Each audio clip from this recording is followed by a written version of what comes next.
अस्सलाम वालेकुम। कराची में कहीं हल्की और कहीं तेज़ बारिश का सिलसिला जारी। अर्बन फ्लडिंग का खदशा है। महकमा मौसमियात ने खबरदार कर दिया। क्या आप हालात हाजरा से आगाही हासिल करना चाहते हैं? खबर के पीछे छुपे असल हकाइक जानना चाहते हैं तो अभी सब्सक्राइब कीजिए जिलमिल पाकिस्तान को और साथ ही घंटी के निशान पर क्लिक कर दें। आपको बताते चलें कि कराची में मानसून बारिशों का सिलसिला जारी है। बारिश के बाइस शहर का मौसम खुशगवार हो गया है।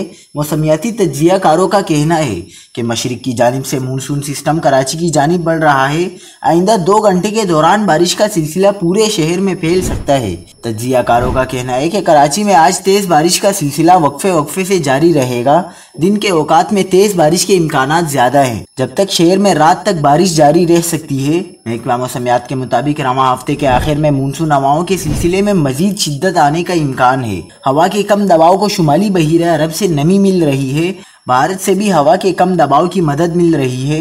महकमा मौसमियात का कहना है कि कराची समेत सिंध में 7 जुलाई तक आंधी, तेज़ हवाओं और गरज चमक के साथ बारिश का इम्कान है। 9 जुलाई तक शहर में बारिशों का इम्कान मौजूद रहेगा। नशेबी इलाकों में बरसाती पानी भी जमा हो सकता है।